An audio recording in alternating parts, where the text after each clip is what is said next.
And we're back with another episode of the Lakers Fast Break podcast. It's Gerald Glassroot coming right back at you here from Lakers Fast Break, Pop Culture Cosmos, where we cover the latest news and trends in pop culture each and every week, twice a week, wherever you get your podcasts. Plus, also as well, of course, Inside Sports Fantasy Football. Hopefully, we gave you the best advice you can get for your fantasy football team, and you can only find that each and every week right here. Inside Sports Fantasy Football, wherever you get your podcasts. Of course, also as well, go ahead and check out Joe Soros, Ox 1947. There you go, at LakersBall.com. Also, as well, check out his company, Simblades, Simblades.com. If you're in Southern California and you need a new lawn today, go ahead and get it transformed with Simblades, Simblades.com. Also, as well, our good friends as well, Laker Tom and Jamie Sweet, Mr. Five Things, Jamie Sweet, and the number one Lakers blogger that's out there, Laker Tom. They were here yesterday going back and forth. See them going back and forth all week long at Lakerholics.com. Also, our good friends as well. Want to give a big shout out to Empire Jeff TV, Lakers in 5, and of course the John McCalian channel. Go ahead and follow all those great channels onto YouTube as they talk about the Lakers, NBA, and so much more.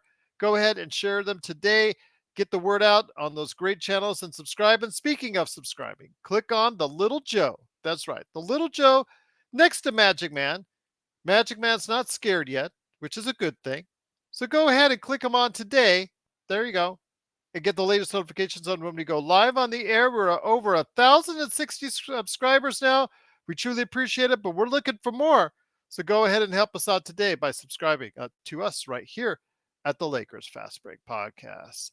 Han Solo Dolo, there you go. Great name, but LeBron was just put out for rest.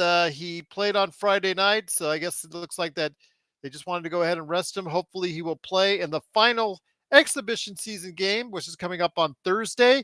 So today, LeBron did sit out the game along with Austin Reeves, Gabe Vincent, Jared Vanderbilt, and JHS. Yes, JHS bumped knees in the Friday game, so they held him out as precaution. Jared Vanderbilt is out the entire preseason with his heel issue. Gabe Vincent with his back. Austin Reeves because just trying to give him rest as well after his busy summer.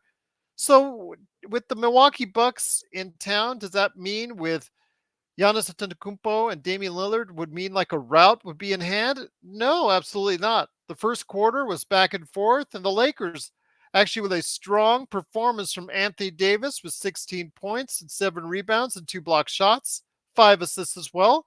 D'Angelo Russell continuing his strong play with the exhibition season with 11 points. And of course, also as well, Taurean Prince, 2 of 5 from behind the arc, 8 points, 2 rebounds. They held a small lead at the end of the first quarter. By halftime, though, Milwaukee started to go ahead and take over against the lack of depth for the Lakers because of so many names out of the lineup. And in the second half, it was basically sit down the guys that were playing the majority of the minutes in the first half and bring on the rookies and bring on the young players and bring on the back end rotation guys. Give them a chance to play as we got a healthy dose of Max Christie, 4 of 10, 10 points. Scotty Pippen Jr. got a real good look today, 9 points, 6 assists, had some nice no-look passes. Unfortunately, 4 of 9 from the free throw line. Has to work on that. And 2 of 9 overall from the field. Cam Reddish. We got a taste of Cam Reddish coming back after the ankle injury. 10 points for him. But it wasn't enough as the Lakers fall short, 108-97. They are now 2-3 on the exhibition season. And here today to discuss the good things that happened in that first quarter, especially. Good man indeed. You got to go ahead and check him out. It's Ox1947 at LakersBall.com. It is Joe Soro, and Joe want to focus much of the attention on Anthony Davis, looking really good in the lineup against a really good pairing of Damian Lillard and Giannis Antetokounmpo. Those two, even in just such little time together, seem to be clicking very well, and I was very impressed by that. But you also have to be impressed the way D'Angelo and also Anthony Davis played in that first quarter today. The continued ball movement and good play is continuing, I should say. And Milwaukee kept their rotational players in a little longer than I thought they would. Maybe they wanted to get a little taste of a win, even if it was a preseason game. But even the young guys showed a lot of muster and played very, very well in the second half, especially in the fourth quarter. So I'll commend the young guys as well. They tried to do the best they could. It's just unfortunate that their skill sets are not going to be up to par with the mainstays. But Anthony Davis played the way I believe he will benefit this team all year. A lot of energy. What we call in the NFL is a pressure. They like people like numbers, so they keep track of quarterback pressures now in the NFL. AD has a lot of. I had to use an analogy on that. AD has a lot of pressure blocks. They're not really blocks because I can't tell you how many times that guy puts his hand up and either blocks the shot, or I think I would at least think he blocked the shot or distracts the shot, yet he could do that 10 times a game and he only have one block. Like, I don't know what the deal with that is, but it seems like tonight was one of those nights. But I'm still very happy right now with where they're at. Let's finish up against Phoenix and let's get ready for the regular season because I think everybody's ready. Also here today, a good man indeed. You got to go ahead and check him out anytime he's here. He's the man from Toronto. He did get out of Toronto traffic to join us on today's game. It is the Magic Man, Sean Grice. And Sean, great to have you here. The divisiveness over SPJ is already there. Scotty Pippen Jr. Some people say he should be replacing JHS. Others say he absolutely sucks. So he isn't the best shooter in the world. I will say that honestly, but tried to initiate the offense and at times did a very good job of that. Still has the no-look pass in him quite a bit. Sometimes the decision-making is a little bit off on there as well. But overall, he gave you some really good hustle today, played hard on the defensive end. I give him credit for that, but his size and shooting ability may very well work against him. Absolutely, Gerald.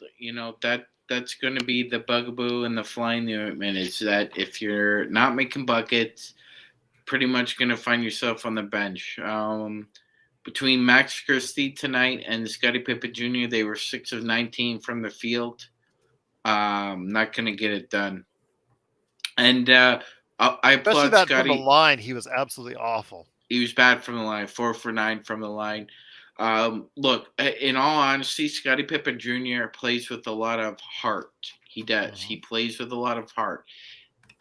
He's the one guy I see running for loose balls on the floor, and he's trying to gut it out with his size, boxing out. Even though he's not very good at it, it's still an attempt. You have to give him credit for that. But Gerald, like you said, the problem is the jump shooting. It's not there. And Joe was right too. Joe poignantly stated that he's a lot better than he was last year, and that's true. I just think better is still not good enough, and I think we all agree with that. Not on two-way this year, so he doesn't necessarily have the luxury of being invited to the South Bay Lakers, Gerald, even though I think that's where he'll end up. And I think JHS is going to be joining him, Gerald, because how many minutes did JHS get tonight?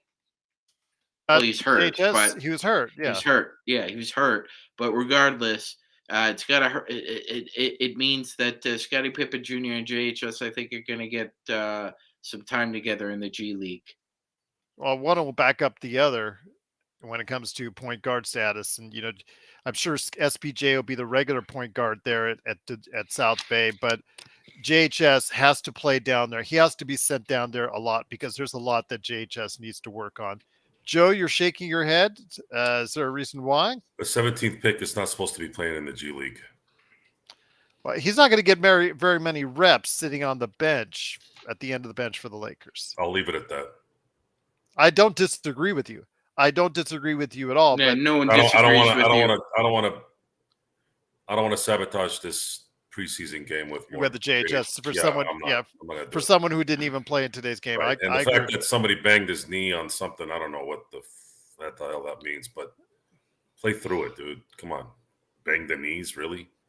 I didn't miss a play playing with a broken hand at the center position. You can't play basketball with a little banged up knee. Come on. Kobe played with a softball on his knee. I hope so, Jeff. I'm not confident in the shot. The form does not look good right now, Jeff.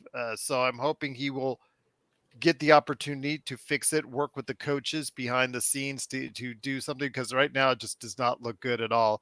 So maybe you're right. It'll look good in a couple of years, but right now we need him more if we're going to go ahead and go far. We need all the depth we can need all the players that can be able to play quality minutes, Sean.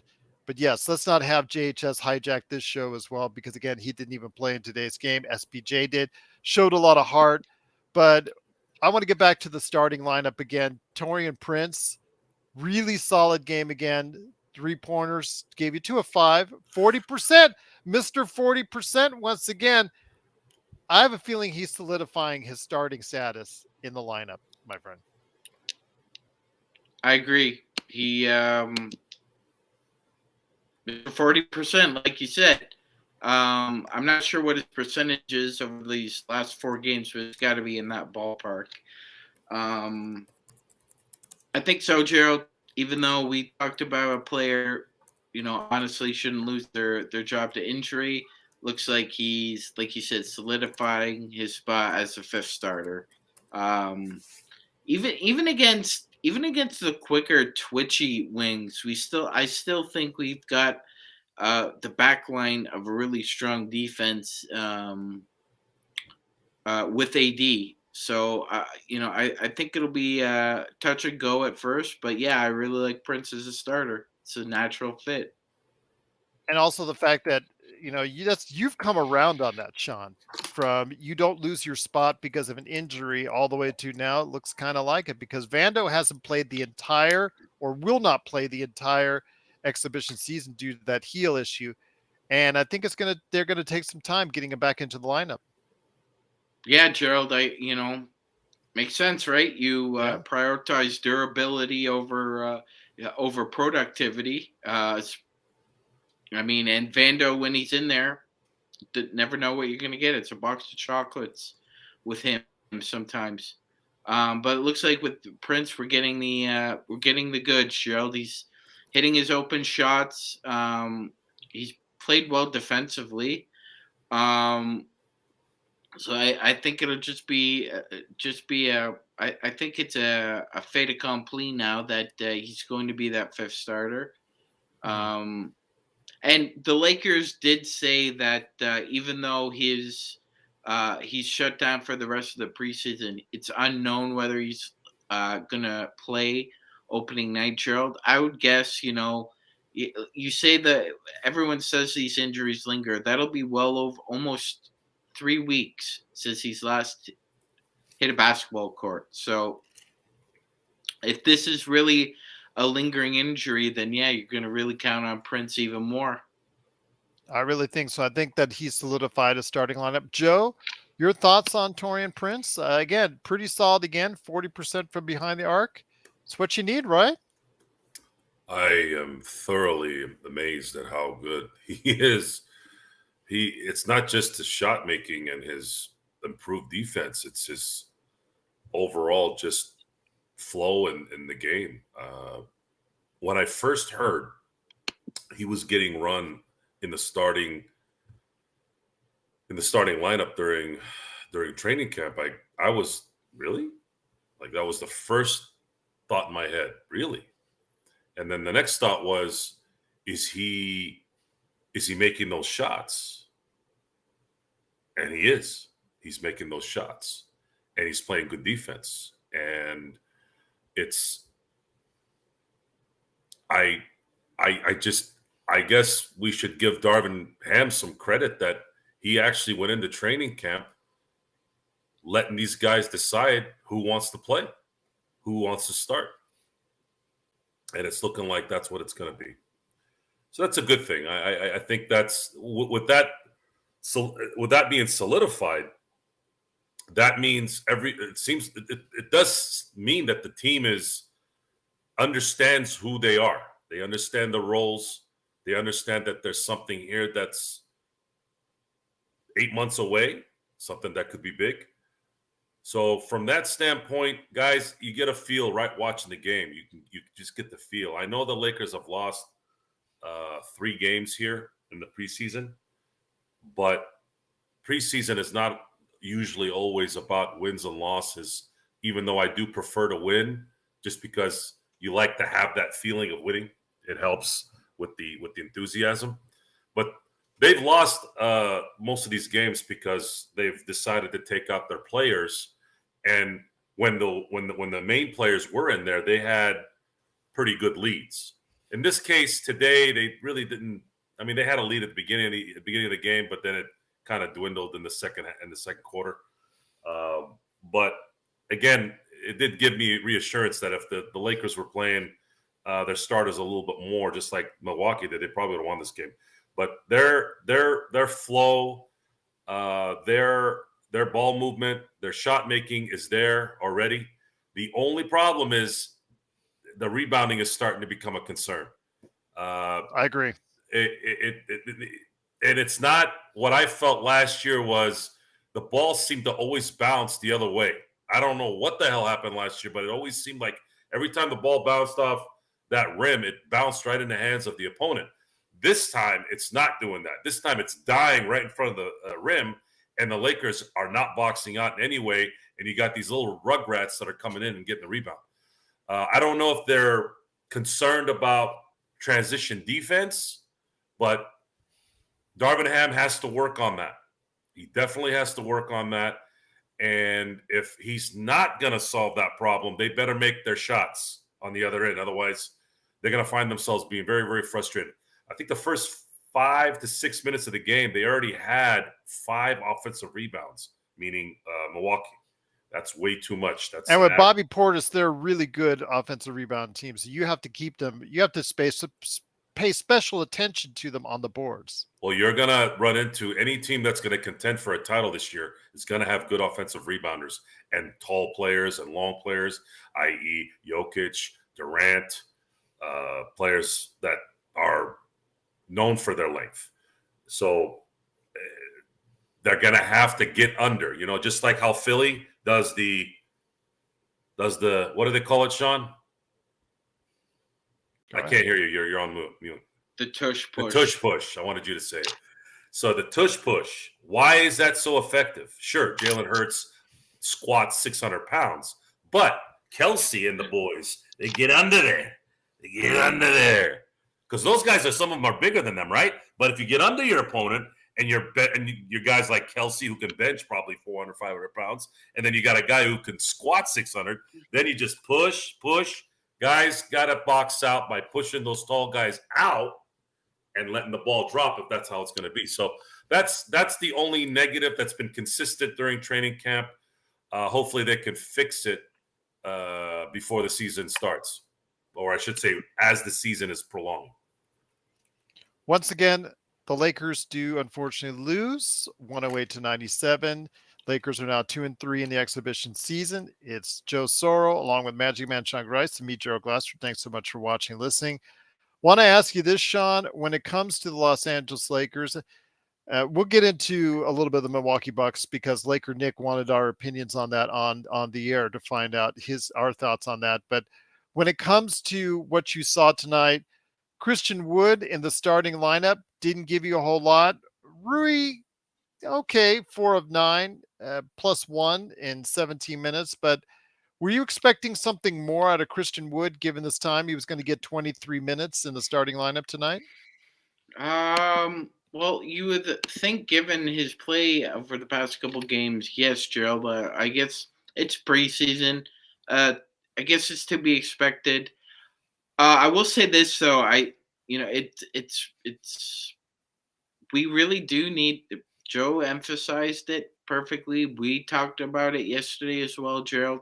The fact is that even when he goes big, you still got a problem here. So below the free throw line, there's at least 3 or 4 Lakers who are surrounding the basket, yet nobody can secure a defensive rebound. We had that problem last year too. Even after the trade that we made, the transition defense was just piss poor after that, and it improved a little bit with Memphis and Golden State, but it hit the mud with Denver. And like Joe said, that's an issue. 23 minutes, 4 boards. I need more. I need more. I don't need You need more, more. man. I don't need Christian Wood having like a 10% rebound percentage in 23 minutes. He needs like 15 to 20. He's got to be grabbing every fifth, sixth board that's coming off there, Gerald, especially if we're relying on him as Yep. kind of an anchor back there to secure those boards. I mean, that was one of the things that was advertised. We had some of our fans, that were the pro Wood supporters.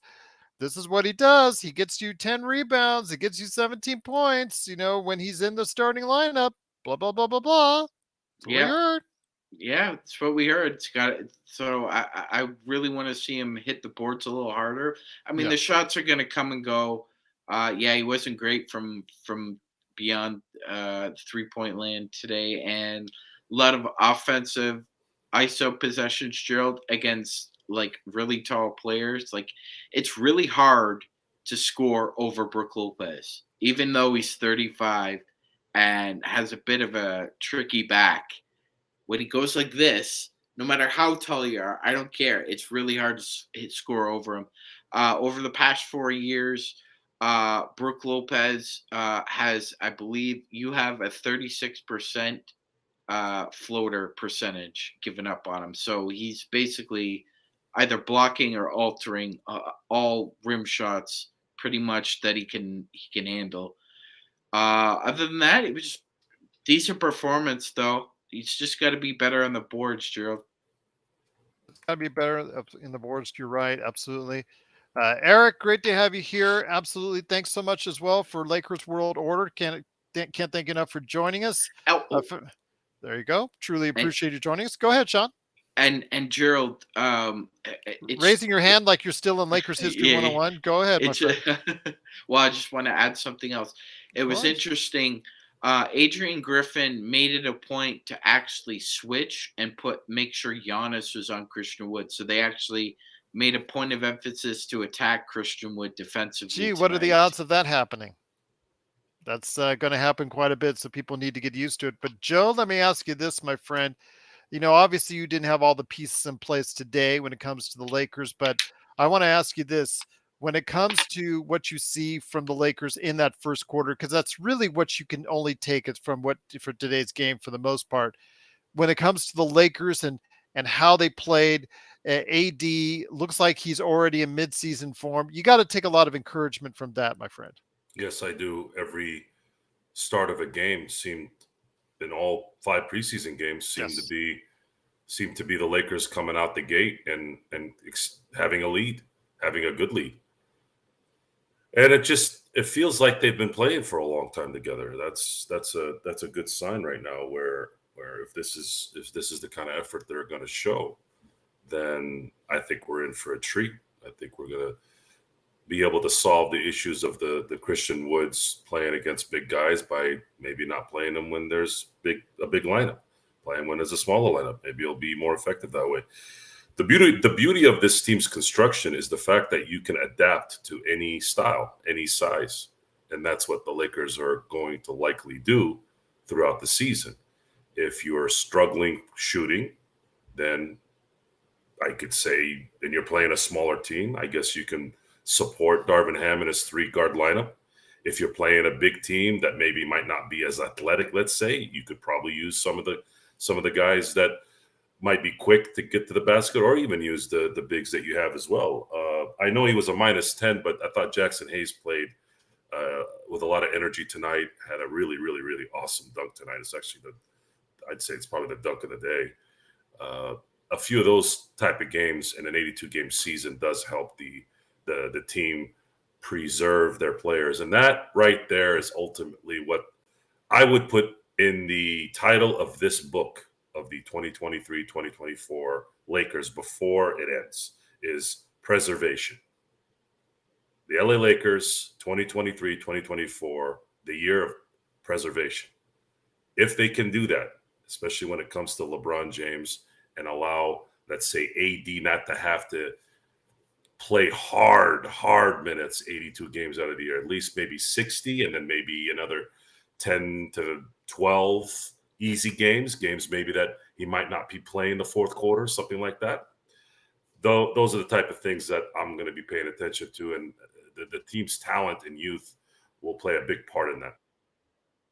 Once again, it's the Lakers fast break. The Lakers do unfortunately lose 108-97 in exhibition play. They're now 2-3 on the exhibition season. Next game coming up is Thursday at 7 from Palm Springs. Hopefully it's a little cooler out there than last time I visited, but they are going to have their last game of the exhibition season on Thursday. So please join us Thursday, 7 p.m. Playback.tv, Lakers Fast Break. But also here today, good friend and awesome part of the best Lakers chat room that's out there at the Lakers Fast Break. Zangerstein is here. Zangerstein, como se ca? Great to have you here. Cannot thank you enough for joining us. Your thoughts on the game today, especially the first quarter when the Lakers had AD and D'Angelo and most of the players that are going to be in the good part of rotation playing there, C. Kamusta? Mabuti. Hey Mabuti. guys, mabuti. Well, the first part, the first half, I saw that they are kind of linked defensively. I'm not sure, did you notice that? They are more okay defensively than offensively this game on both sides. It's like Milwaukee is searching for their offense, and same with our guys and the Lakers. They're more focused on defense, both teams. So that's my first thought. Did you saw that? Yes, absolutely. Again, that's something that, you know, point with actually Magic Man, I believe, pointed out during the broadcast on our playback. So from what I was listening, so yeah, great attention on that. But so let me ask you this: you've got to be encouraged by the play for Anthony Davis and D'Angelo Russell. Each and every exhibition game that they've been in, they've looked extremely good, extremely fluid, and ready to go ahead. Look like they're already ready for the season. Are you encouraged by both of them playing, and can they carry it and continue it throughout the regular season?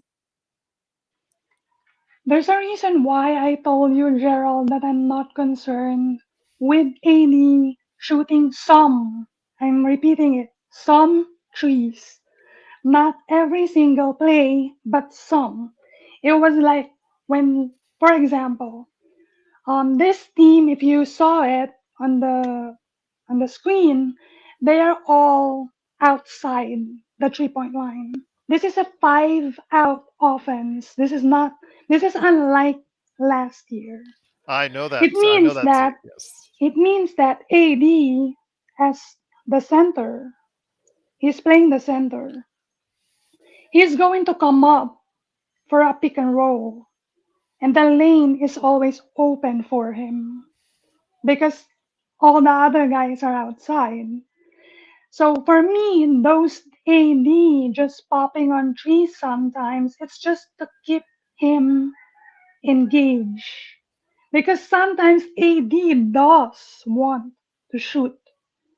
He doesn't like to go banging every single time. That's the truth. He wants to shoot some jumpers. So you feed him that. You gave him that part.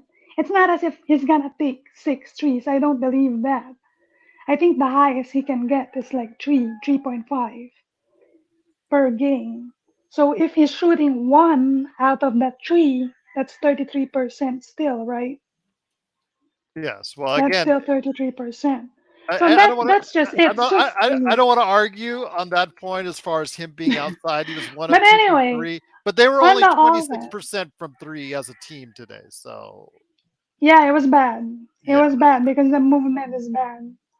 But if you saw it, I think the mean that it wasn't that bad if you saw the process of them where they get their 3-point shots. It was wide open. It's just that it didn't go in. So you win some, you lose some. That's how 3-pointers these days goes. I mean, it comes and goes. Even Prince said to himself that he has not shoot 40% on his threes in his life in the NBA. He's yeah. near that number, but he can get to the 40%. He is, by the way, 43% on the corners, but he's not as good when it's on the wings.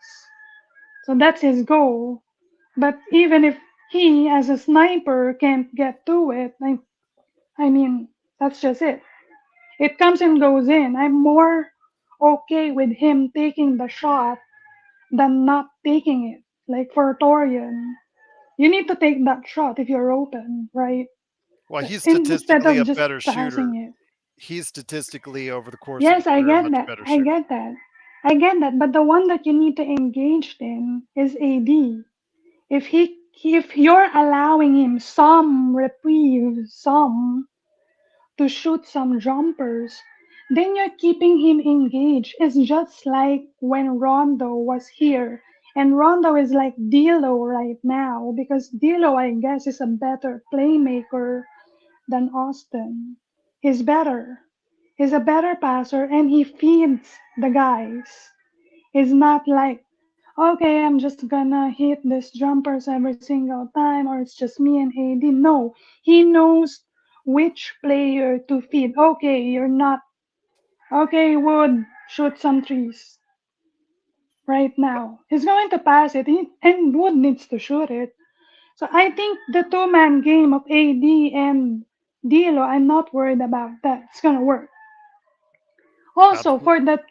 for the 3-point shot for AD, I think it's much better to use those threes. If you're gonna ask me, is when LeBron is the one on the pick and roll and AD is the one just hanging out. It depends.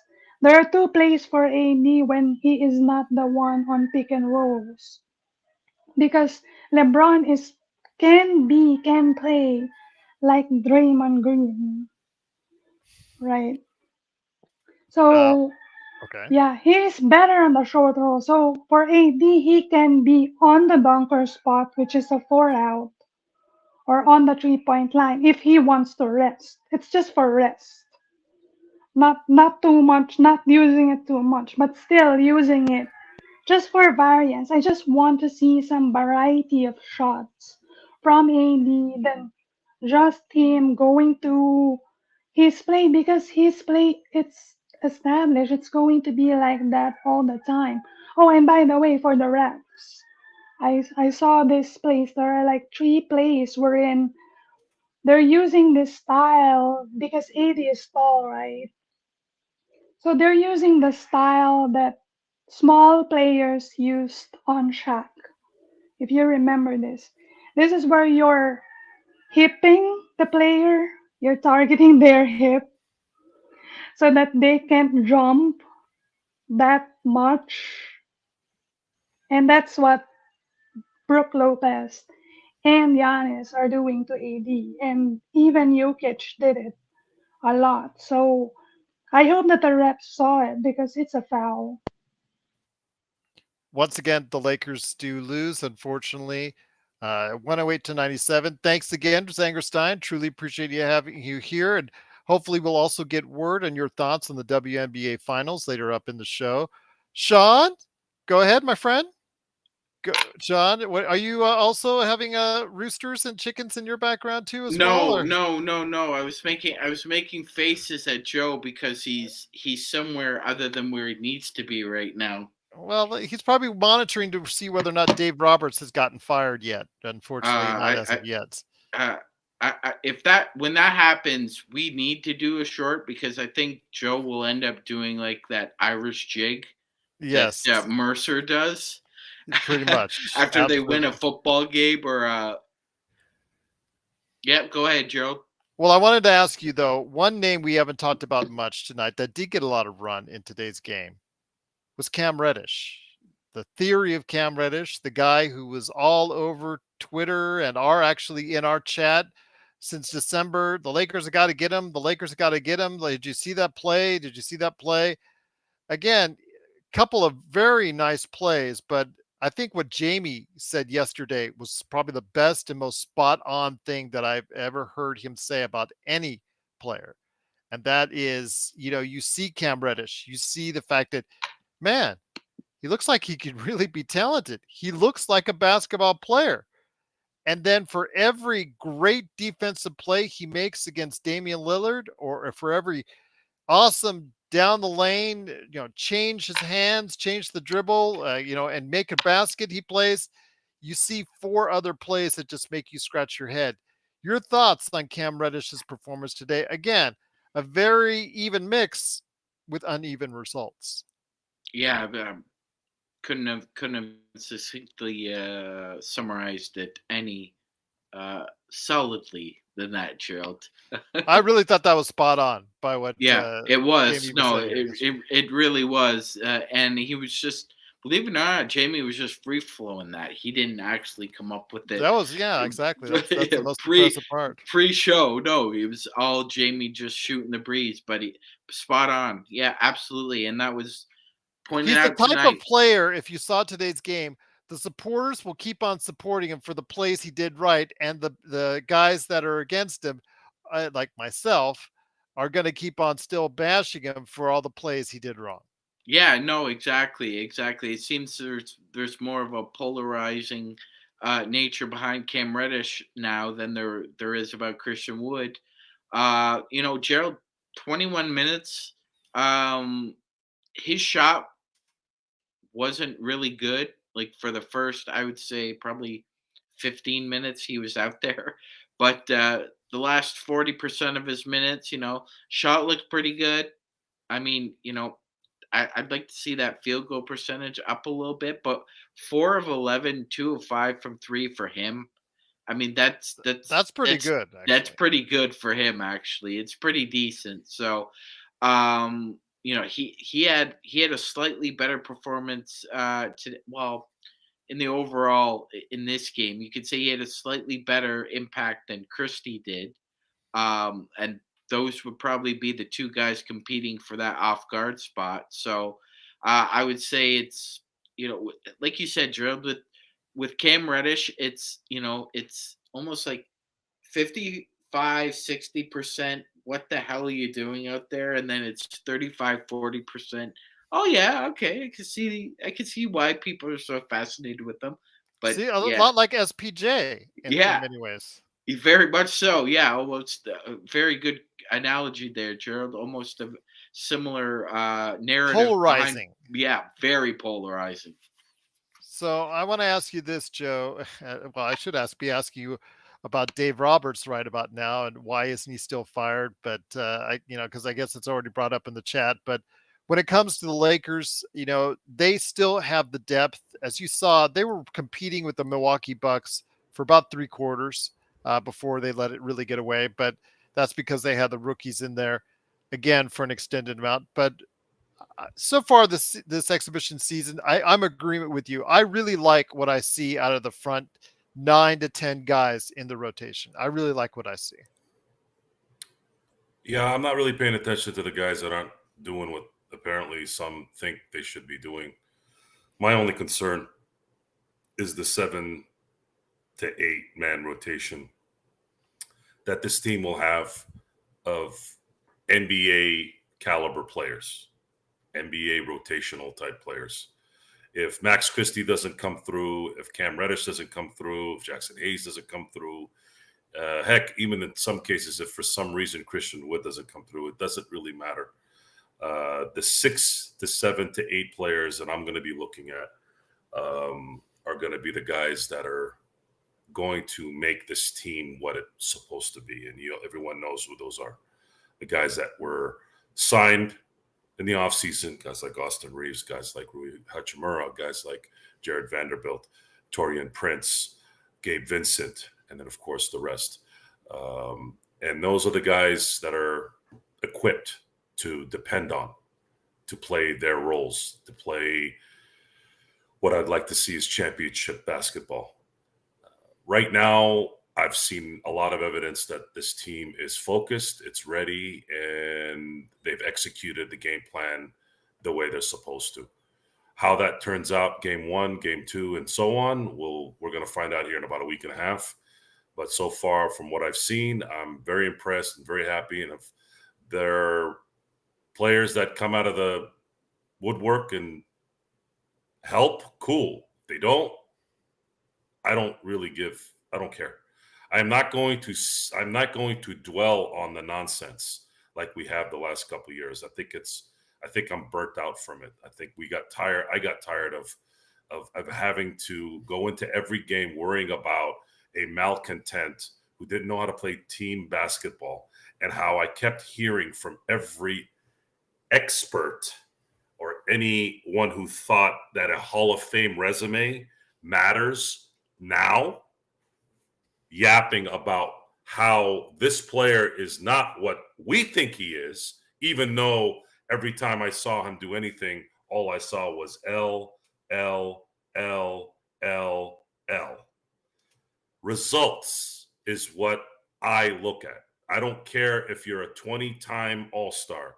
If you suck now and we need to win now, it doesn't matter. We don't have that problem right now. Anyone who stinks right now, the way this team is constructed, is not going to play. And that's how it should be. If the Lakers want to do a buyout down the road, or if there's some opportunity to maybe get some next level type role player that could really take you off, hey, cool. But the reality is right now, from what I've seen, these guys have enough depth, have enough youth, and have obviously enough star power to play the season out and have a really, really good chance at winning a championship. Now, as far as Dave Roberts, I'm going to keep this short because I don't want to get close to cursing right now. And for those of you who don't know how managing baseball works, no one told Dave Roberts to start Clayton Kershaw to start game 1. That is a Dave Roberts decision.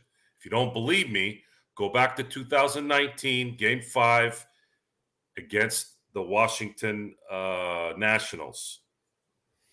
Mr. Roberts puts in Kershaw, a known, probably the most known, the biggest choke artist in playoffs. Great in the regular season of his generation, no doubt. Beautiful man, beautiful family man, charity man. Look, everyone loves Clayton Kershaw. He's a good man, okay? But the biggest choker I have ever seen in the history of baseball in my time is Clayton Kershaw. And whenever you've decided to put Clayton Kershaw in there, except for one season that I can remember, and I'm not going to get into that either, he has always come up short in dramatic fashion. So Dave Roberts is one of the worst managers I've ever seen at being anything tactical and making the right decision at the right time. As a matter of fact, the one World Series that the Dodgers won, Kevin Cash pulled a Dave Roberts by moving Snell out in the 6th inning when he'd only allowed 2 hits. And then, for those of you who saw what happened after that, I've been done with Dave Roberts since 2019. Anything that's happened since has been a nightmare, other than the winning the World Series. But of course, 60-game season doesn't help. How that turned out in the end as well. Wasn't a full season, but it is tiring to watch the same thing over and over again and not understanding that you need something different to get out of this rut. If you don't believe me, just look at the Texas Rangers this year. What happened when they brought in a competent manager? What happened? they actually started winning. And I know damn well Bruce Bochy is not. I mean, they're all analytical to some degree, but Bruce Bochy does make calls that are outside the analytical side. And look at what happened. Dusty Baker is the same way. And those guys seem to keep winning no matter what happens. And at this point, I'm all but done with the Dodgers. I'm probably not even going to watch the regular season next year. This year, I said I wasn't going to watch as many regular seasons. I'll watch the playoffs, but boy, was that a mistake. The Dodgers have won one playoff game after winning 211 games in 2 seasons. I want you to think about that for a second. They've won 211 games in 2 seasons and have won one playoff game in those 2 seasons. So don't tell me it wasn't Dave Roberts. You know why I blame Dave Roberts? Because it's been happening. It's been happening a lot. I can go to Rich Hill in 2018. I can go to Clayton Kershaw in 2019. I can go into so many things. Not taking out, it's just not, it's not healthy. It's not healthy for you because I'm just going to get really angry and you're going to piss me off. So with that, I want to think about positive things. Did really well in fantasy football this week. So that was a good thing. And of course, the Lakers are looking really, really good. I'm just crossing my fingers that everybody stays healthy and we can go get number 18 or at least compete for it. Once again, the Lakers do unfortunately lose 108-97. Zangerstein, the next game and final game of the exhibition season is on Thursday. It was actually pointed out by Mr. Magic Man Sean Grice that he was following Jovan Buha. I know he's not exactly the most favored individual. It was some circles here at the Lakers Fast Break chat room. But he did report that Darvin Ham had made comments after the game that he's going to play the Lakers rotation for the first 3 quarters of the game coming up later this week. Your thoughts on if that's a wise move? I think it is, just to get everybody, working together and gelling together. Obviously, before the season starts, you want to get one last good run in. I think 3 quarters should be enough. Don't you, Z? Honestly, I think 2 quarters is enough. Just the first half, because you don't want any injuries or anything like that if they extend their play. But I forgot who is it against. For the upcoming game, the final Yeah. game, Suns. It's the Suns. Phoenix Suns. Yes. Oh, it's the Suns. Oh yeah. I think it's just the first half. I'm not sure what you Well, can he do said in 3 the. quarters. He said 3 quarters. See, it'll be the regular rotation. Oh, He maybe commented the. after tonight's game. If you check out Jovan Buha on Twitter, and he said and indicated that Coach Ham had said that the Lakers' regular rotation that you will see during the course, at least the start of the season, you will see in the first 3 quarters. Guys, I mean, ladies and gentlemen here, before you go on, this is a great thing, okay? If we're going to continue to worry about every little thing happening, then what's the difference between them getting hurt now and getting hurt in game 1? No, I'm just trying to ask. Yeah. It's a great thing. I think Darvin Ham is really, really, really getting me even more excited in the sense of he knows what this team is and he knows. Well, it's also less than a week out from playing a game, so I'm sure he wants to get them as many stress minutes against a really good team as possible. And Gerald, it's not as if the Phoenix Suns roster is set either. They're still above the roster limit here. They want to see what their role players can do as well. So I think this is a really interesting matchup headed into the last preseason game. Because Gerald, as much as it is a preseason game, it's also a yardstick and a stepping stone. Yeah. It's a message sender. That's what I think why Joe and others, including myself, kind of like this by Ham. It's sending a message. Well, that's what I think that also Milwaukee did today. But go ahead, Z. Okay, I think it's okay, but I don't want them to give all their cards. Because isn't it that Suns is the second game? Yes, Yeah, that's so correct. it's okay if it's just for them to run, play some of their stuff, and go on. But I don't want them to show their cards immediately because it's the second game anyway. But Z, I it's think yeah, again, Z. I have a response to that, and I'll let you continue.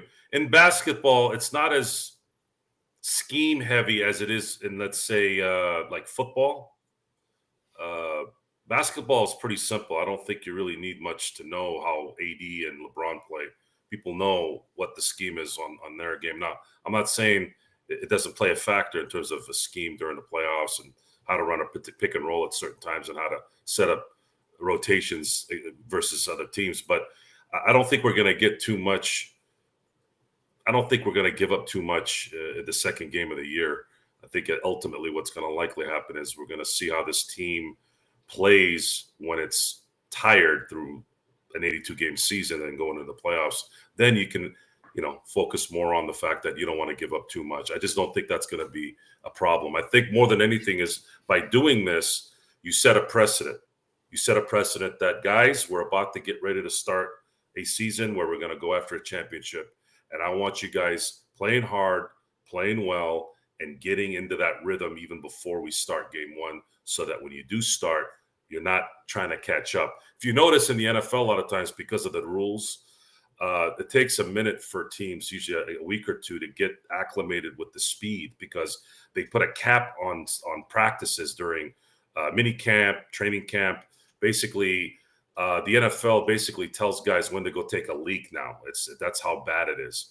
And when you do that, you're not able to really condition yourself to the speed of the game. So this is going to be about the speed of the game and getting the guys' speed and mindset ready to get in, because we have to win game one or game two. We got to go 1-1 in these first two games. Otherwise, it's just going to set things up in a negative way, especially with this "what have you done for me in the last 10 seconds" lifestyle. They got to play well in these two games, these two first games, and they got to at least split it. And you also have to understand there's more coming. This is a very difficult schedule to start the first month, and they're going to be at their freshest. So take advantage of it. Anything to come yeah, back on that, Z? I agree.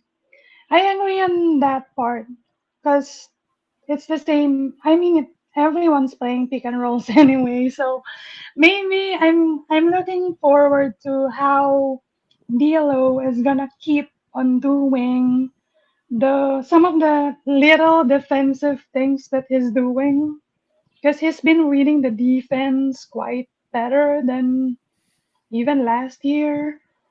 He's actually good on the little things. It's like when Mark Gasol was here and he's like blocking on down low, not above, but down low, using just his length and his hands and the reads. I think D'Lo can do that. I'm not just sure if he's okay against Beal or if he is much better against who's the other one? Booker. Booker, yes, I don't Devin know. Booker. Yeah, I don't know how you're gonna defend the trio of the Suns even in the first quarter. Because I think the Suns always have their offense on the initial quarter. So I'm not sure how they're gonna defend that. That's what I'm looking forward to, I guess. But obviously, Joe has a point that, I mean, there's a 1 week break, so better use LeBron and Austin more right now since it's the last game, then look forward to the first game, the opening game of the season. Once again, the Lakers do lose 108-97. Make sure you join us on Thursday, playback.tv/Lakers Fast Break on 7 p.m. for the game against the Suns in Palm Springs. I want to actually get it back to you, Magic Man, real quick before we Oh, go ahead. Wait, Oh, Gerald, of course, wait. go ahead. I just read something. Tears of joy. The Roosters are gonna attack Ham. They're not, They're not gonna cry. They're gonna attack him. Yes, absolutely. Because we know how much you disapprove of the 3 guard rotation. Although I will say, we all know Ham has had a penchant for it, and Magic Man and Joe, you can get on this too if you want. I don't mind it as much. I want to say this time around because if Christie ever pops, if he does pop, you're talking about 6'6", 6'6", and 6'5" across the backcourt. Now, if Gabe Vincent's in there at 6'2", if you try to provide 6'2", 6'5" for D'Lo and 6'6" for Austin Reeves, or either which way around, either which way, so it's not exactly as good. But if Max Christie, I think, is the key. See, if Max Christie does pop, and Magic Man, let me bring you in here for this.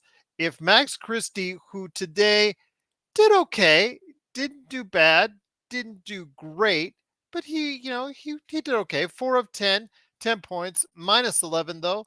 I will say though that if he does ever get a chance to pop, if he does get the opportunity to play and he does play well, Sean, a 3 guard backcourt at times, 6'6", 6'5", 6'6", that's not as bad as, say, one with Gabe Vincent or what we had last year, my friend. Go. Yep. No, not at all, Gerald. Not at all. Especially considering the fact that if that, I mean, Phoenix would likely roll with a 3 guard lineup if that was the case too. Yeah. I think they're gonna roll with Beal, Booker, and I'm surprised. I would bring him off the bench, but it looks like they're going to start Josh Okogie. So if that's the case, Max Christie matches up size-wise pretty good with all 3 of those guys. Now, it's a different story when we get on the floor and, we're asking Max Christie to possibly check Devin Booker instead of, somebody like Jared Vanderbilt who held his own against him. I don't think Max Christie would have the same kind of success or confidence in the same way that Vando had, Gerald. But if he pops, confidence is a huge thing. He's going to get a test because he's going to be matched up against one of those 3 guys on Thursday. He is, and we'll see him probably in some getting in some good minutes. If not in the first half, he'll probably get it by the time the fourth quarter rolls around. And Jared, let's also remember something here, and this is going to be interesting to watch. Other than Kevin Durant and Nurkic, you need to have some physicality in your starting lineup. So Beal, Booker, Okogie, 3 very physical guards. Like that's a matchup where the Lakers need very good guard play. Like it's imperative. If you don't have good guard play against the Suns, you don't match up well against them. So do you think the play of D'Angelo Russell, who has now emulated his game, according to his latest comments after Derek White, let me get to Joe on this one real quick. Do you think D'Angelo can step it up to the point where he could be that consistent player and actually give you the kind of quality minutes against a superstar backcourt lineup like Booker and Beal that makes Reeves and Russell not that much of a mismatch after all? Well, the offensive rating right now between him and AD is number 1. And his defense has been pretty good, actually, from some of the videos I've been watching. Yeah, he's been trying hard on defense. And but guarding the Devin Bookers, guarding a Damian Lillard, Damian Lillard looked like he was going half speed today. I'd say it's going to be very difficult to play really, really well against those type of guys. I wouldn't demand Russell Westbrook to play like this against those guys game in and game out. That's just not, you're not being realistic in terms of an effectiveness from D'Angelo Russell. If you do it in spots, yes. If you do it against players that are not as good as D'Angelo Russell on a consistent basis, yes. We're we're going to have to pick our spots. That's something that you have to understand. Where we have to be good at, no matter who we play, is taking advantage of the stars that you have, taking advantage of what LeBron does well, opening the lane, making sure he's got passing lanes, making sure he's got people open in the corners, and making sure you make those shots. If Taurean Prince makes those corner shots on a regular basis, LeBron James is going to be an extremely dangerous player again. And then Anthony Davis doing what he was doing today on defense, and he was actually getting the ball down on the block a little bit more than I'm used to seeing him. You're not, and he didn't get like 3 calls in this game that should have been fouls. And he'll usually get those calls, by the way. He does get to the line a lot. All I'm focused on is the fact that this team has chemistry. This team has good ball movement, and they have the right players to play a LeBron-centric offense. And Anthony Davis, being Anthony Davis, he can adapt to any kind of offense. He can adapt to any kind of defense because that's why he's Anthony Davis. He's a freakish athlete. He's a talented athlete.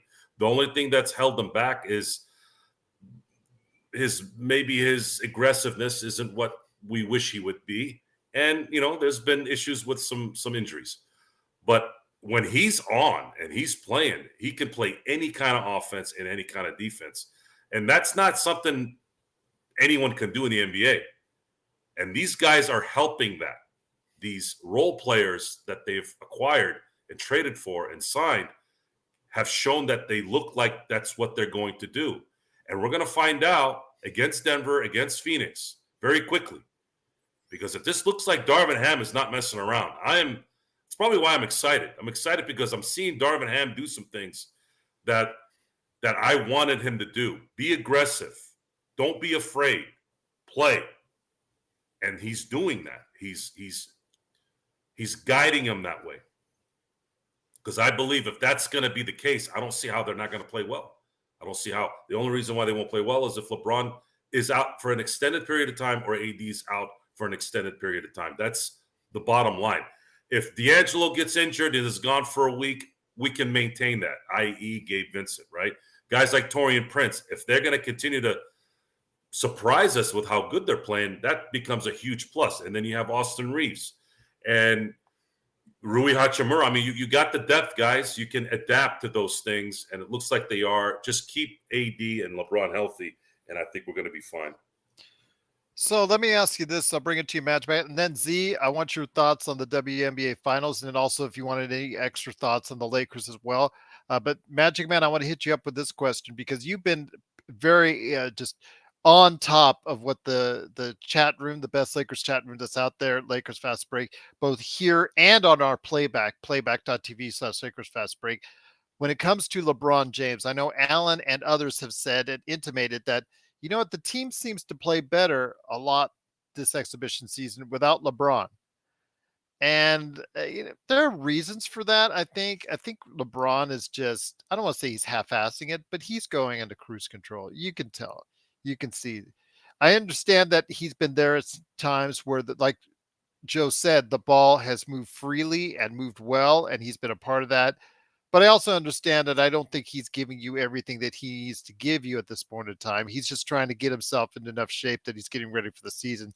I think that even though he is 38, turning 39 here in a couple months, I still think he has a lot more left to give. And at times he's had some very small bursts to show, I think, enough to me that I think I don't want to say he's 100%, but it's about as good as he can be for how many umpteen million minutes he's played, across the NBA. So your thoughts, my friend, on, as I unclick you here, your thoughts on LeBron James. Are you concerned about him going into the season, or do you, like me, think, you know what, I just don't think I've seen anything that worries me because I think he's just not been showing off too much. And I think he's just getting ready for the regular season. Yeah, I think he's getting ready for the regular season as well, Gerald. I don't really have anything to add.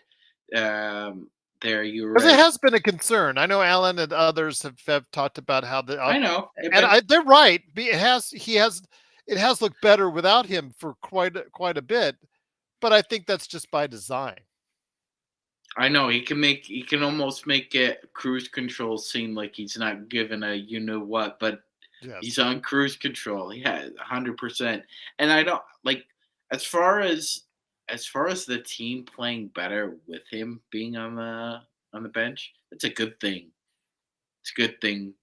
Haven't really talked about that at all until With his last. Cartier watch and all that on the Yeah, sidelines. yeah. You know, that was an fashion is always interesting to me, Gerald. You know, you're gonna wear a $50 Reebok sweater with a 75K watch. Kind of man is classy, but class it up a little bit. Class it up. Come on, need But I don't know. Again, that's that. I thought he was with Nike, but Reebok. Okay, what have you? But no. I didn't mean it literally. Again, no take what I worries. say seriously, not literally. Yes, yes, sir. Yes, sir. Yes, sir. We'll do. We'll do. I'm going to take my Cartier watch and go home. Then I'll be sure to do that, my friend. You're Gerald, by the way, you're you're Gerald. As much as AD's mid-range shot is in mid-season form, so is your snarkiness. It's there. You just go. nice to see. Your filet mignon is still cooking, my friend. No worries. No worries. Uh, What are you but shaking your head at up there? oh my gosh. Just the utter nonsense of this conversation. Well, you provide most of it. But Z, let me ask you this: when it comes to before we I get didn't into say the anything. that's when it comes to the Lakers. So, Any last thoughts on somebody call tonight? 911. Sora needs to go to the burn unit. You were an EMT, so maybe you have to provide some, treat him It and might have been a whatnot. spark from the fire. I don't think it was a burn. Oh, all right, what have you? Z, any last thoughts on the Lakers game before we get to the WNBA Finals? As promised, we would go ahead and cover it with you on that. But any last thoughts on the Lakers before we head to the WNBA, my friend? I actually think that LeBron is going to play more off ball based on what I saw. Even in the playoffs, he's been doing that because the two guards are well equipped to make plays. I think LeBron, that was his goal. That was why Westbrook actually came to the Lakers because he wants a ball handler.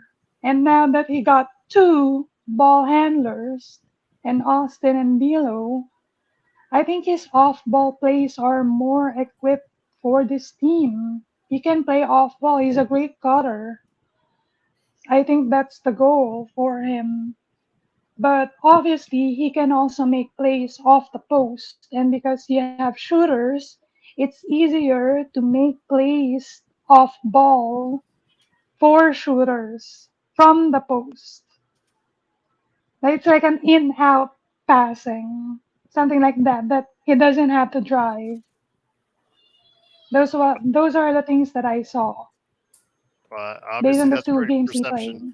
Yeah, no, great perception, great thoughts, absolutely. And before we head on out, I do want to make sure that we give you plenty of time to talk about today's WNBA game. Also, I know Sean caught it as well. When it comes to the WNBA finals, the Aces are still up here from Las Vegas at 2-1.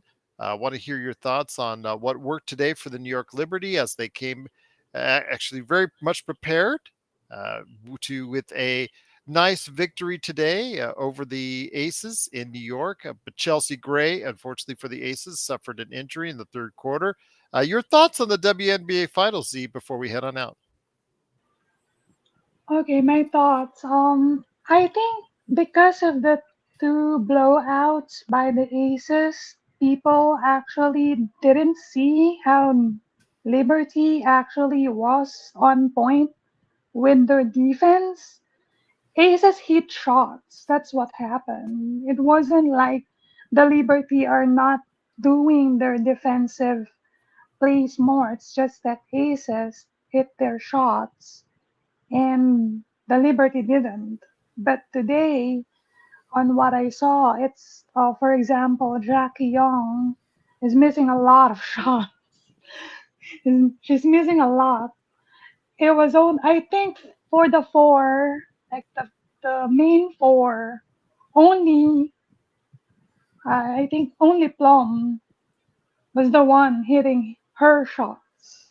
Hmm. The other three weren't hitting it. Even Asia wasn't hitting her mid-range shots, which are supposed to be buckets.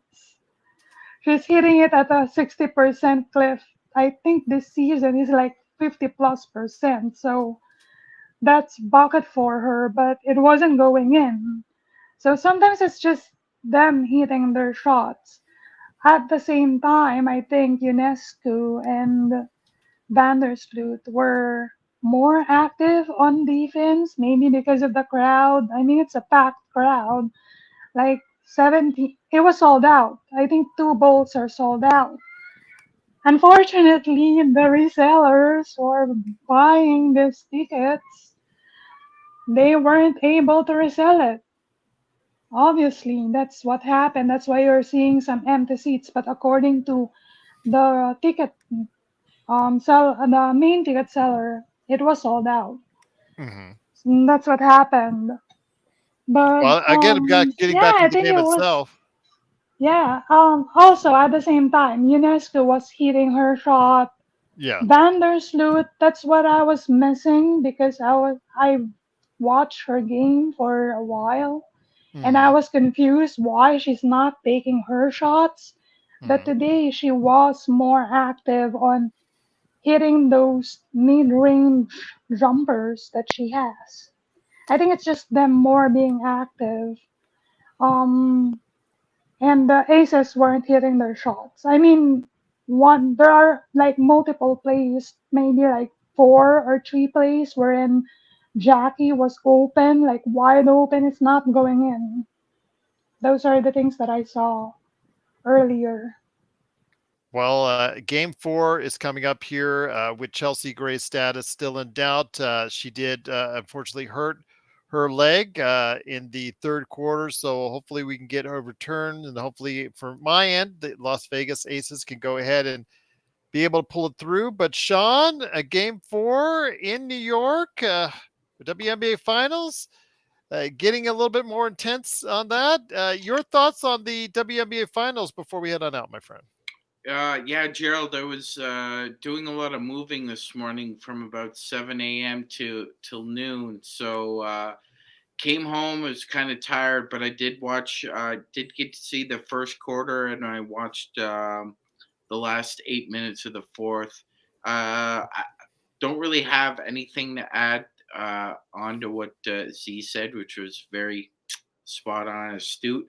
I just think that like the pressure was on and the Liberty needed to win that game, Gerald. I think it means something for the WNBA as well. The drama continues for a few more days. Ultimately, I think the WNBA is wishing for a 5 game series here, Oh, you Gerald. know it, Yeah. especially with these two teams, which is supposed to be the I greatest. agree. Yep, absolutely. Which is supposed to be the greatest matchup in WNBA history. So, So I yeah. mean the Aces really knocked him in the face, Gerald, hard in that Hmm. second game, but they've rebounded. So now the chessboard is on Becky Hammond and the Aces to adjust. So I'm rooting for a good game four. I you know what I remain unaffiliated, even though I was kind of You with. picked the Liberty, my friend, along with Megan. I know. You're gonna let me hear about that eventually. More her than you, my friend. Yes, but a small part of me is just rooting for the Aces because of Gerald. I will say this though. I mean, the Liberty have been in a few finals, Gerald. They've yet to win it. If they're gonna win it, Gerald, they might as well do it against the best They're team stacked. ever. Yeah. Yeah, they're stacked, and you can't get much more stacked than them. Both these teams, they're very stacked with great talent. So, go ahead, Z. I honestly think that the Liberty is actually more stacked than the Aces because Candace Parker was a huge part of their interior presence. Mm. If I remember their first game, because the the Liberty, their main style here, yes, their guards are good, right? But Jean-Claude Jones and Brianna Stewart are two huge people. So the Aces have difficulty on rebounding against those two.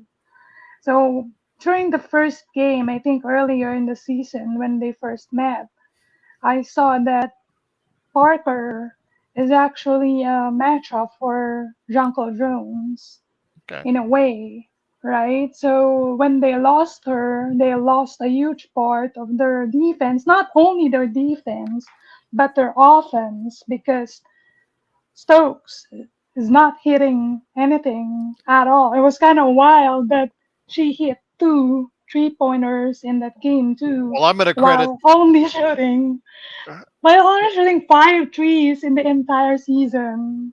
Well, I'm going to credit the Liberty on their defense because they held the Aces to 33% shooting overall and Yes, 31% from behind the line. definitely. The rebounding was actually pretty even, 35 to 34. But yeah, absolutely. If the Liberty can play defense like this in the game 4, then it's going back to Las Vegas. But if their defense falters at all, you could see the Aces take it in New York. But we'll see. Hopefully, Yeah, people will go ahead definitely. and get. It comes down to their two guards because Yes. we know that UNESCO and Vandersloot, if both Jackie and if Plum and Jackie, Plum has been consistent, honestly, the entire playoffs. Mhm. She's been really good. She's usually the one that is not, you know, that active. But if Jackie and Plum is hitting their shots, I don't think UNESCO and Vandersit are gonna keep up with them because Jackie, one of her plays is that if she hits a couple of outside shots, she's gonna take it to the bucket in the Okay. next shots. Well, we'll tell you what, it's looking very interesting. They do get an extra day off, so hopefully Gray can actually get her leg feeling a little bit better with that kind of time off. So we'll see, but her status remains unclear going into Wednesday night's game. Hopefully, people will catch it. Joe, any thoughts of the WNBA Finals before we head on out? This is when you can give me a no, and I think it's okay if you do. So. Let's not ask Joe. No, I think that's why I want to ask Joe. This is sabotage. Yeah. No, I don't have anything to say about the WNBA Finals. No worries. No worries. I didn't think you do. No worries indeed. But before we head on out, we will close out on some Laker talk, Joe, and I will hand it over to you, my friend.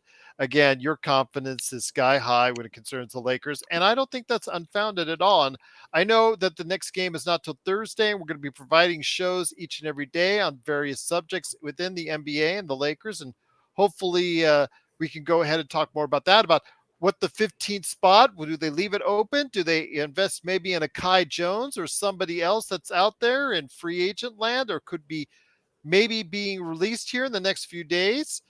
There could be other things that we could be talking about this week as well when it concerns the Lakers heading into Thursday's game. But my friend, I will leave the last words with you. Your thoughts on the Lakers? Again, the confidence on the Lakers when they have everyone together. This first 8 to 9 players that we see coming in this rotation are really, really kind of cool, my friend.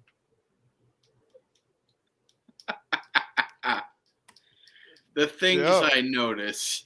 Yes, the things you notice indeed. But go ahead, Joe. Go ahead, Joe. Letting you close the show before we head out. Yes, I know the sash is blowing in the wind there.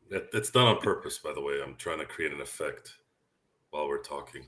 Okay. I'm sure that you guys know that that's not sitting there. That's not because of his hot air that Coincidentally. No. It's expensive air that he has to use.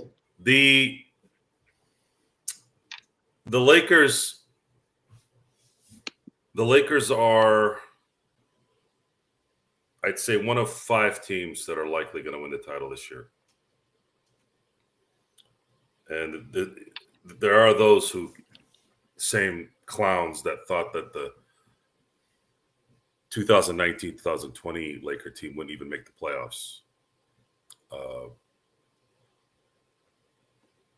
Tom had made an interesting comment the last time I had discussed this. He goes, how do I know what these people are saying? How do I know if I'm not watching? I'm not watching. I didn't hear any of this. I don't deliberately watch the shows that I don't want to watch. I hear it. And in the internet age, in the social media age, it comes around. It pops up. The algorithms do things, right? I'm curious, what do the Lakers ball fans say? Are they as confident as you right now? They're pretty laid back bunch. I'd say probably the reason why I work very well there is we all kind of share the same kind of idea on what the team is and how it works. I was on there just shortly before you guys finished, and they're very, very high on Taurean Prince at this moment, and just like we are. They're good. They know their basketball. They know what's going on. They know who's what. I don't think it takes too much intelligence to that. I mean, it's obvious. But what I do want to continue to call out, and it doesn't mean I watch their shows or pay attention to them. That's not what I do. I don't watch First Take. Like, I don't sit down and watch First Take. I'm just using that as an example, by the way. I don't need to sit and watch First Take to know what they're talking about.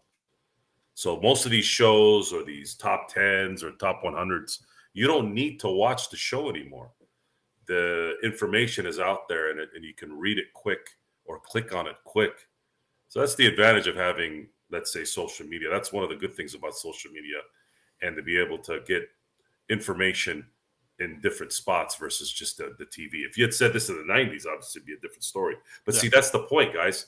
The point is, the reason why we are in this predicament is because everything is clickbait. Everything is to get your attention with trash, because people generally like trash. They enjoy trash because their life is trash, and they want to engulf into that trash. I don't. I actually like relevant information. I like smart things. But again, that's just me. So to end this, and I would probably have preferred to say this after the Phoenix game, because that's the culmination of the preseason and the start of the beginning of the real season. I don't need to really go off of anything. I can criticize it. I could talk smack about it, because I think it's important to make light of the stupidness of it, so that people stop flying to the light like a moth. Fly here. Fly to our show. And not only will you get entertainment, you will also get legit information. That's not saying that we're going to be right. We have opinions. Hey, the team looks good. I think they're going to blow this team out. And all of a sudden, it's the reverse. Case in point, everyone thought the 49ers today were going to win by 80. What happened? If you all paid attention, you saw what happened. Still professional athletes, guys. Professional athletes with skill sets athletically that no one has on this planet other than this much. Okay? But we are going to give you relevant information that's backed up by what we see. It's not about feelings. It's not a bit being feeling a certain way or having some kind of dislike or like. I told you that with the whole Dave Roberts thing and the Kershaw thing. Kershaw is one of the best men you can have for your league. Great ambassador, great player. Problem is, he's very deficient in an area that's very important, and it still needs to be said. We do that here with the Lakers. When you're not pulling your weight, especially if you're getting paid a certain amount of money, it's a detriment to the team. So all the talk about Reddish, when I heard Reddish, Cam Reddish, the first thought that went through my head is, you're wasting time now, Gerald. Who gives a crap about Cam Reddish right now? Cam Reddish is a minimum player whom we already know who it is. If he comes up positive, great. If he doesn't, it doesn't affect the team. Christian Wood, in a lot of ways, is the same thing. He might help a little bit more than Cam, because he is a guy that can spread the floor, take up some of the minutes for AD, so he doesn't have to play all the minutes. But the point is, these are minimum type players. They are not going to be a detriment. They will be a little bit of a nuisance if they don't come through, but they're not going to kill the team. The guy that killed the team last year was a guy that was making more money than LeBron James last year. That is when you can get upset and irritated and not happy. You see how that makes sense? Instead of happen to hear a bunch of yahoos who played in the NBA, who some are great, listening to their nonsense, talking about this is a MVP and this is a this and this is a that. Yeah, we know that. Okay, Shaq was an MVP. Shaq was the most dominant player on the planet. But if you put him on the team right now, how's he going to work out? We're not talking about what you did before. We're talking about now. We're talking about now and what the receipts say. The receipts say right now the Lakers are primed to make a run. And they're primed to make a run with the players that are getting paid the money, guys that got through free agency, the guys they re-signed, and the two superstars that they brought here to win championships. LeBron James and Anthony Davis were not brought to LA to make the playoffs. They were brought to win championships. They've done that once. They're one championship away from being Laker icons. They're going to be icons, but I mean the icon that I say, the ones I prefer, the ones I say are Laker icons. Because these days, you've seen how the Hall of Fame selection committees have been going on. Guys that I can't even figure out how the hell they made it the Hall. I'm like, how are you? You're putting very good players in the Hall of Fame. As soon as you start doing that, the Hall of Fame loses all relevance. So that's the end. That's the button on that. I'm looking forward to the last preseason game, seeing how these guys play for the first three quarters. I have a good feeling that this preseason might end the way I wanted it. Remember I told you guys, if they play well and they go 3-3, I'm going to be very happy. And it's looking like it's going that way. Once again, the Lakers do lose, unfortunately. Today, though, 108-97. But we will be back tomorrow for more great Lakers Fast Break programming. Sean, Joe. I want to also give a big thank you to Z. She is all the way on the other side of the world from us in the Philippines, and we are just truly blessed and thankful for not only for her participation in our chat each and every time out, but for coming on the show today. Z, actually, before I turn it over to Z, Sean, any last thoughts, my friend, before we head on out? Absolutely. I'm a very persistent person. That you are. Yes, I am. And I will not stand for Zangerstein not being on this program just because Darvin Ham is stubborn enough, obstinate enough to use 3-guard lineups. I know drives are nuts, but I'm gonna drive you nuts, Z, if you don't come on this show because Ham goes to a 3-guard lineup. Again, if Christie blows up, that's different, I think, a little bit because of the height issue. But yeah, obviously, if they put Vincent in there, and I have a feeling they will. Yeah, I have a feeling that we're gonna be waiting to exhale and waiting for the pop for Christie. Well, we always say it on playback, my friend. Oh, Z's gonna like this whenever we see the Vincent 3-guard lineup out there, indeed. But thank you, Zangerstein. I really appreciate you, and I like, all kidding aside, you're really important to us. So I really want you around. Absolutely, great part of our Lakers Fast Break community. But Zangerstein, any last thoughts before we head on out? Z? Yeah, thank you, Sean, Gerald, and Joe. I am gonna cry if I saw a 3-guard lineup. The Roosters are gonna attack, but I'm gonna cry because I can take it. I mean, even if it's Max Christie, I think it's still a deterrent since I think he is more like a 2-guard to me than a 3-guard. So at the same time, it was like a waste of resource that you have so many wings and you're not gonna use it, right? I think the reason why we only have one backup guard in Gabe is that they are like telling him, look, here are the wings.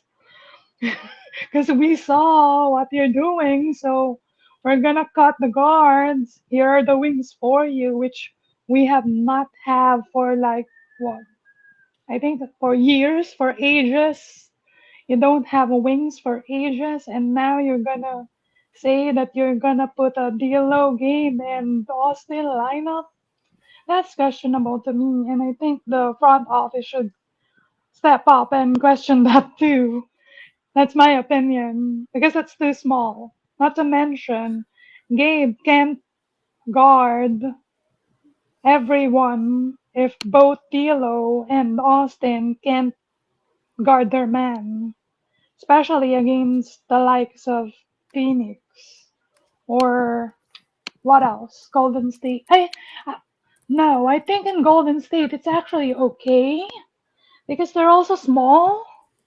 I think that's okay if it's Golden State, but you need to have runners there.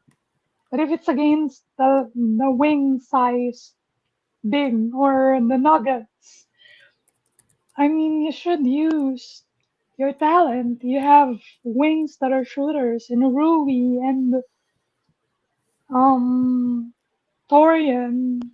You have Max as your defender that you're building into becoming a three. I think that's a 3 and D guard. I think he is a 3 and D guard. That's my take on Max. He's not a he's not a forward. Well, we'll He see. can't guard bigger guys. In my opinion, he's still thin. Go ahead, Joe. Okay, guys, I'm gonna do a little teaser for everyone. Okay, You tease away. I want you guys when the game is done, after when the last preseason game is done, we're gonna probably want to talk about what lineups, what rotations we're likely going to have here come the regular season. I want you guys to understand something here. That's why I've been reiterating it on every show. You have LeBron James, Anthony Davis, D'Angelo Russell, Rui Hachimura, Austin Reeves, Gabe Vincent, Jared Vanderbilt, Taurean Prince, Christian Wood, Jackson Hayes, and then Max Christie, let's say. That's 11 players. 11. I haven't mentioned everyone, but that's the 11 players that we've discussed of being regular rotation players on this team. That's a lot of players, guys. This team is not going to play everyone. You're looking at an 8 to 9 man. That means two of those guys I mentioned are not going to play regular minutes. Likely, unless somebody gets hurt. So if this team does not get hurt, you are looking at a lot of these guys that you think are going to play. You're going to be very disappointed. You're not going to get to play everyone. There's not enough minutes. So the tease is we are going to map out, or at least I will, the minutes. The minutes. How can you spread out those minutes to 8, 9, 11 players? We'll have that scale. So that'll be happening after the Phoenix game, whether it's the show after or that weekend or the games or the days before the regular season starts. So you're going to get a better understanding of the reality of this. Again, you hear me say the word reality because Reality. I live in reality. I don't live on a reality show. That's not a reality show. That's a jerk off show. I'm talking about reality in the real world, where you don't do filters on your face like 99% of the women out there now. Everything's a filter because I don't want to look a certain way. We're real here. There's no filter on my camera. This is what I look like. So we want expectations to make sense and be real. Minutes. Guys, there's 40, ladies and gents, 48 minutes in a basketball game unless you go to overtime. And then when you go into overtime, usually the big dogs get those minutes anyway, so I'm not going to count those. Unless they foul out, of course, which AD and LeBron don't tend to do that. But we're not going to have this we are the world type lineup. I mean, I guess if it was that anomaly, sure. If you can get a guy that plays 6 minutes and hits 5 points, sure. But that doesn't happen, guys. That's not likely to happen. So we're going to talk more about that. That's the tease for I'd say the next few days here after the last preseason game, because I want everyone to understand what's really likely going to happen here as the season starts.